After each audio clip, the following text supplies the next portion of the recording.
अस्सलाम वालेकुम, मैं हूं रज़ा मिकन। आप देख रहे हैं IRK न्यूज़। आइए जानते हैं आज की कुछ ताज़ा अपडेट सदीक जान साहब से। अगर कोई वकील मुतमईन नहीं होता प्रैक्टिस एंड प्रोसीजर कमेटी के इजलास के फैसले से, तो रेमेडी क्या है? उसमें बताया गया ये रेमेडी है जुडिशल रिव्यू हो सकता है। मंसूर अली शाह साहब ने कहा कि ये बताएं कि क्या एक बेंच जो है वो बड़ा बेंच बनाने का कह सकता है?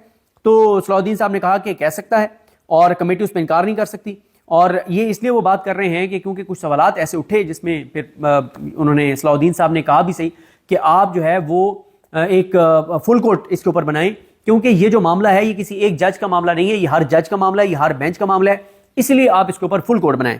और फिर उन्होंने आगे चल के मैं बताता हूं आपको कि उन्होंने क्या कहा।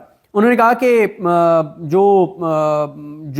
अगर ये ट्रांसफर का अकील अब्बासी साहब ने कहा और जो इन्होंने सलाउद्दीन साहब ने भी ये बात कही कि अगर ये ट्रांसफर के इख्तियार को मान लिया जाए कि कमेटी जो है वो ट्रांसफर कर सकती है केसेस पर, तो जुडिशल पावर्स बिल्कुल ही खत्म हो जाएंगी जजेस की।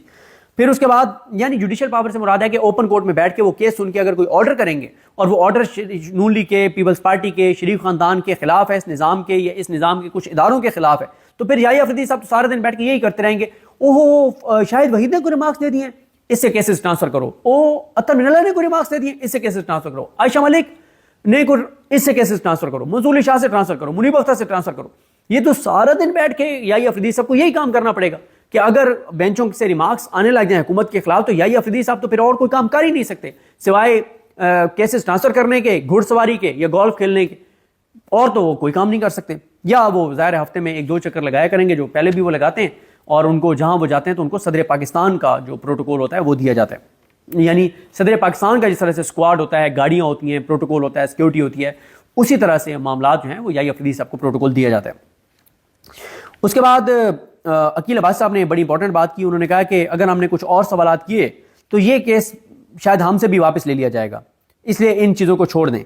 उन्होंने कहा कि कैसी अजीब सूरत हाल है कि आज ये केस सुनते हुए हमें यह भी मालूम नहीं कि कल हम ये केस सुन सकेंगे या नहीं सुन सकेंगे। उसके बाद अकील अब्बासी साहब ने कहा, क्योंकि सलाउद्दीन साहब कह रहे थे कि आप फुल कोर्ट बनाने का ऑर्डर करें, तो उस पर अकील अब्बासी साहब ने कहा कि क्या हम जो है वो ये जो तौहीन अदालत का केस सुन रहे हैं, क्या इसमें हमारे पास इख्तियार है कि हम ये ऑर्डर कर दें कि, क्योंकि वो केस तो आज हमारे पास नहीं लगा हुआ, हमारे पास तो उस केस को ना लगाने की कंटेम्प्ट जो है वो लगी हुई है। उस पर खैर सलाउद्दीन साहब ने कहा कि इसमें भी आप कर सकते हैं, और उन्होंने कहा कि जो जुरिडिक्शन का फैसला होता है वो उसी बेंच ने करना होता है, और जुडिशल पावर्स नई बेंच से ली जा सकती। और उन्होंने फिर दोबारा ये कहा कि हर जज क्योंकि इससे मुतासर होता है, इसलिए आप फुल कोर्ट बनाएं और आप कह सकते हैं। और उन्होंने कहा कि कुछ जजेस की पावर्स को कम कर दिया गया है, कुछ की इजाफा कर दिया गया है, तो बेहतर है सारे बैठ के सुने। और फिर सलाउद्दीन साहब ने कहा कि आर्टिकल 191A में सुप्रीम कोर्ट के पास सुप्रीम कोर्ट से पावर्स नहीं ली गई, कुछ जजेस से ली गई हैं, क्योंकि सुप्रीम कोर्ट के पास इख्तियारात मौजूद हैं, तो इसलिए तमाम जजेस बैठ के सुन सकते हैं सुप्रीम कोर्ट के। तो मंसूर अली शाह साहब ने कहा कि जी सुप्रीम कोर्ट से मुराद जो है वो सुप्रीम कोर्ट के तमाम जजेस हैं, यानी उन्होंने एंडोर्स किया है कि फुल कोर्ट वाली बात को। और मंसूर अली शाह साहब ने कहा कि हमने तो ये भी कहा था कि आप फुल कोर्ट जो है वो बनाएं, लेकिन वो नहीं बनाया गया था। फिर सलाउद्दीन साहब ने जो है वो सलाउद्दीन साहब ने कहा कि फुल कोर्ट बनाने के ऊपर कोई कदम जो है वो आपके ऊपर नहीं है कि आप वो ना बनाएं, आप बना सकते हैं। और उन्होंने कहा कि उन्होंने कहा कि जो फुल कोर्ट है उसके ऊपर कोई कदगन नहीं है, क्योंकि छोटा बेंच होता है उसके साथ मसला होता है कि उससे जो बड़ा बेंच है उसके बराबर के जो बेंच है उसका कहीं पे मामला फैसला पहले से हुआ हो तो फिर वो उससे मुख्तलिफ व्यू नहीं ले सकता। उन्होंने कहा अगर एक 3 रुकनी बेंच केस सुन रहा है और एक और उसी पॉइंट के ऊपर 3 रुकनी बेंच ने फैसला दिया हुआ है, तो जो 3 रुकनी बेंच सुन रहा है केस वो उस 3 रुकनी बेंच के पहले से किए गए फैसले के खिलाफ नहीं जा सकता। और अगर 5 जज सुन रहे हैं और 7 का पहले से फैसला है तो वो उससे मुख्तलिफ व्यू नहीं ले सकते। लेकिन जब फुल कोर्ट बन जाता है तो फुल कोर्ट जो है वो अपने ही पहले फुल कोर्ट के फैसलों से मुख्तलिफ व्यू भी ले सकता है। फिर मंसूर अली शाह साहब ने पूछा कि आप क्या चाहते हैं कि फुल कोर्ट के सामने कौन से सवालात को देखा जाए, तो उन्होंने फिर बताया कि ये सवालात हैं जो उनको देखने चाहिए फुल कोर्ट को, इसलिए आप फुल कोर्ट बनाएं। मंसूर अली शाह साहब ने कहा कि मुझे तो ये भी नहीं पता कि हमारा बेंच कल 3 रुकनी था, आज 2 रुकनी कर दिया गया है, और हालांकि ये 3 रुकनी बेंच के सामने नहीं लगना चाहिए था कंटेम्प्ट वाला, क्योंकि उसमें आयशा मलिक भी थी जब हमने नोटिस किया। तो अकील अब्बासी साहब ने कहा कि कंटेम्प्ट वाला तो चलें, एक मामला जो है वो कोई भी और भी बेंच देख सकता है। और मंसूर अली शाह साहब ने कहा कि कमेटी के फैसले को हम देख सकते हैं और हम डिक्लेरेशन भी देख सकते हैं कि वो फैसला दुरुस्त है या नहीं है। اور شاہد جمیل صاحب جسٹس ریٹائرڈ شاہد جمیل صاحب وہ بھی ایک انہی کیسز میں سے ایک کیس کے میں وکیل ہیں. وہ روشن پر آئے, انہوں نے کہا کہ آپ آرٹیکل 187 بھی ہے, آپ یہ آرڈر کر سکتے ہیں کہ فل کورٹ یہ معاملہ دیکھیں, اور کیونکہ یہاں پہ عدالتی فیصلے کو فرسٹریٹ کرنے کے لیے کیا گیا ہے. پھر یہاں پہ محمد ساجد کیس کا ذکر آیا ہے, اس پہ نیکسٹ ویک میں بتاؤں گا آپ کو کہ یہ ساجد کیس کا ذکر کیوں آیا ہے. اور پھر صلاح الدین صاحب نے ججز کے حلف کی بات کی کہ ججز کا حلف جو ہے وہ عدلیہ کی آزادی کو ڈیفینڈ کرنے کی بات کرتا ہے. تو اب کل صبح کے لیے یہ کیس جو ہے وہ لگایا گیا ہے, اور کل صبح اس کیس کو سنا جائے گا.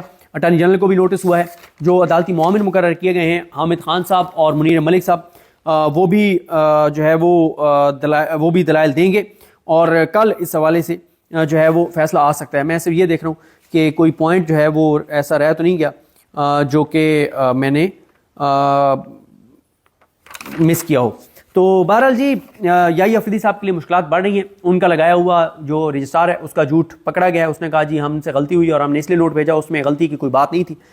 بھری عدالت میں یہ ساری چیز دیکھی گئی ہے, اور باقی جو ہے وہ 3 پوائنٹس کے اوپر عدالتی فیصلوں کے حوالے دیے گئے ہیں. پہلا یہ کہ اگر کسی بینچ کے دائرہ سماعت کے اوپر, دائرہ اختیار کے اوپر سوال اٹھے گا کہ آپ یہ کیس نہیں سن سکتے, تو جیورسڈکشن کا فیصلہ اس بینچ کو خود کرنا ہے. اپنے دائرہ سماعت کے حوالے سے, دائرہ سماعت کے اختیار کے حوالے سے اسی بینچ کو فیصلہ کرنا ہے, اور اس کے حوالے سے عدالتی فیصلے جو ہیں وہ موجود ہیں. بالکل اسی طرح سے جیسے عمران خان صاحب نے عامر فاروق صاحب پر اعتراض کیا ہوا ہے کہ آپ یہ کیس نہ سنیں, لیکن عامر فاروق صاحب خود فیصلہ کر رہے ہیں کہ میں فیصلہ کروں گا کہ میں بائسڈ ہوں یا نہیں ہوں, میں نے یہ کیس سنا یا نہیں سننا, اور وہ انہوں نے ریکیوز نہیں کیا. دوسرا جو حوالہ دیا گیا وہ یہ ہے کہ جو جوڈیشل پاورز ہیں, جوڈیشل آرڈرز ہیں, ان کو کلعدم نہیں کر سکتے ایڈمنسٹریٹو آرڈرز. جیسے یہاں پہ تھا کہ 20 تاریخ کو کیس لگائیں, تو وہ لگانا تھا کمیٹی بیٹھ کے بند کمرے میں, امین الدین خان اور یائی افریدی یہ فیصلہ نہیں کر سکتے کہ نہ لگایا جائے. اور تیسرا جو تھا وہ یہ تھا کہ اگر جوڈیشل آرڈر آ جاتا ہے کہ آپ فل کورٹ بنائیں, تو پھر فل کورٹ بنانا پڑے گا. ایسا کمیٹی کو ایسا نہیں ہے کہ وہ فل کورٹ جو ہے وہ نہ بنائیں.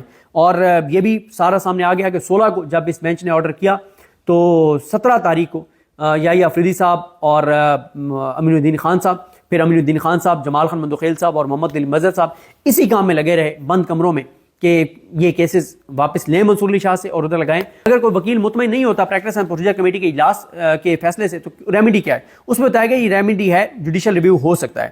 منصور علی شاہ صاحب نے کہا کہ یہ بتائیں کہ کیا ایک بینچ جو ہے وہ بڑا بینچ بنانے کا کہہ سکتا ہے, تو صلاح الدین صاحب نے کہا کہ کہہ سکتا ہے, اور کمیٹی اس پہ انکار نہیں کر سکتی. اور یہ اس لیے وہ بات کر رہے ہیں کہ کیونکہ کچھ سوالات ایسے اٹھے جس میں پھر انہوں نے صلاح الدین صاحب نے کہا بھی صحیح کہ آپ جو ہے وہ ایک فل کورٹ اس کے اوپر بنائیں, کیونکہ یہ جو معاملہ ہے یہ کسی ایک جج کا معاملہ نہیں ہے, یہ ہر جج کا معاملہ ہے, یہ ہر بینچ کا معاملہ ہے, اس لیے آپ اس کے اوپر فل کورٹ بنائیں. اور پھر انہوں نے آگے چل کے میں بتاتا ہوں آپ کو کہ انہوں نے کیا کہا. انہوں نے کہا کہ اگر یہ ٹرانسفر کا عقیل عباسی صاحب نے کہا, اور جو انہوں نے صلاح الدین صاحب نے بھی یہ بات کہی کہ اگر یہ ٹرانسفر کے اختیار کو مان لیا جائے کہ کمیٹی جو ہے وہ ٹرانسفر کر سکتی ہے کیسز پر, تو جوڈیشل پاورز بالکل ہی ختم ہو جائیں گی ججز. تو ناظرین یہ تھی آج کی تازہ اپڈیٹس جو آپ نے جانی صدیق جان کی زبانی. اسی کے ساتھ اپنے میزبان رضا میکن کو اجازت دیجیے. اللہ حافظ.